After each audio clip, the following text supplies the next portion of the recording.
Toutefois, on a pu l'apercevoir dans un endroit où des agents de police allaient lui remettre une assignation. Autant s'interroger sur le tournage de Touche pas à mon poste ce mercredi 28 Effectivement, Cyril Hanouna paraît bien concerné par le présentateur avait convié à cette occasion sur le plateau un photographe de presse qui détient visiblement quelques renseignements essentiels. De ce fait, l'ex-star du jeu télévisé de TF1 risque de se retrouver au milieu pour une enquête inédite. Ton Mag nous éclaire sur cette affaire. La totalité du public de TF1 se rappelle forcément de Christian Quesada, le fameux participant des 12 coups, celui qui était arrivé à faire partie des meilleurs champions du show en décrochant 192 succès et en sortant avec un gain dépassant les 800 000 €. Mais également un caractère au parcours très de ce fait, les forces de l'ordre ont visiblement eu envie de s'intéresser à lui durant un temps assez considérable. Et cela, tout au long de son parcours. Et ce, jusqu'au moment de son passage devant les instances juridiques. Guillaume Janton nous dévoile une info exclusive sur Christian Quesada.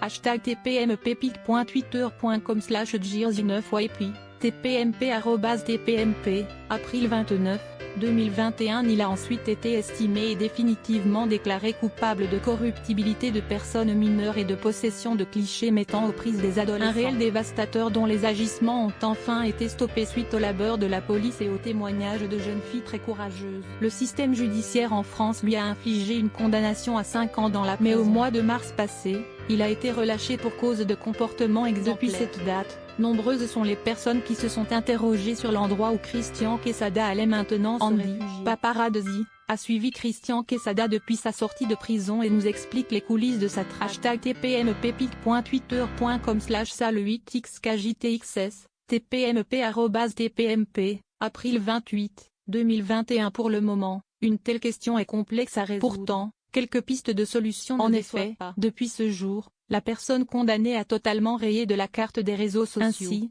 sur la page de son compte Instagram qui était auparavant extrêmement présent, on découvre simplement une petite mention indiquant que cette dernière a disparu. D'aucuns voudraient bien savoir quelle est sa situation actuellement. Parce que Christian Quesada est loin de la liberté. Ton Mag raconte les raisons de cette situation. Effectivement, cet ex-détenu est sous le coup de plusieurs contraintes de la part de la loi. Enregistré dans le registre des individus au casier judiciaire chargé, il est soumis à des visites fréquentes des services de police. Dans ces circonstances, un follow-up socio-judiciaire est très fréquemment mis en place. Un rêve d'enfant, Christian Quesada devient le plus grand champion des 12 coups de pic.twitter.com/wimf4al4r, Internet Explorer @internetexp, Auguste 5, 2019. En outre, Christian Quesada a l'interdiction totale de communiquer sur ce dossier, ainsi que de rédiger des articles à son propos. Si ses obligations ne sont pas respectées, il peut être amené à assumer la charge de ses actions. En tournage de Touche pas à mon poste, Cyril Hanouna est donc retourné sur le parcours de ce monsieur, entre autres à partir du récit d'Andy, un photographe d'investigation passionné par cette histoire. Le paparazzi prétend connaître la localisation de Christian Quesada à l'heure actuelle. Sans en spécifier le nom précis,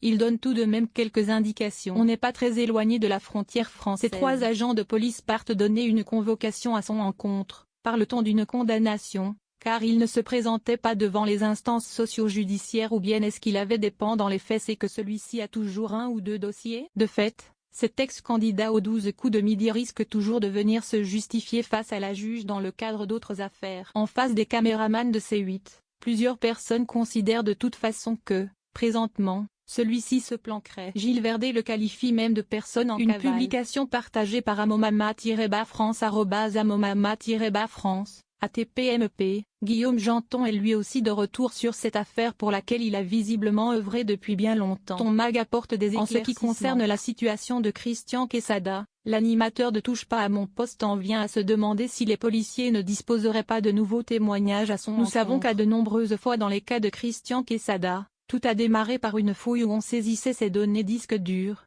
ses ordinateurs, ses clés USB, ses smartphones, pour pouvoir également les renvoyer à son domicile pour un nouveau dossier. Pour aller potentiellement se procurer du matériel informatique. Cependant, en dépit de ces affirmations, une grande interrogation persiste. Où est actuellement Christian Quesada? Si celui-ci a été remarqué dans le sud-ouest du pays, aucune précision n'a été donnée aujourd'hui quant à son point de rendez-vous, sauf si la police judiciaire le s'est choisi, pour des motifs clairs, de ne pas communiquer ses données. Quoi qu'il en soit, Une certitude, Christian Quesada ne réside plus dans la maison dans laquelle il habitait avant sa détention. Son frère serait rendu à son domicile et se serait chargé de distribuer aux alentours les présents remportés dans le cadre des 12 coups de midi. Il demeurait sur les lieux certaines occupations dont ne souhaitait visiblement pas se charger la petite famille de Christian Quesada. Des membres de la famille qui, à en croire quelques dernières déclarations émanant d'un ex-membre du groupe d'intervention, serait sous surveillance. Une façon pour les investigateurs de procéder à une surveillance éloignée de Christian Quesada. Accueil News People. Christian Quesada au cœur d'une nouvelle polémique grave.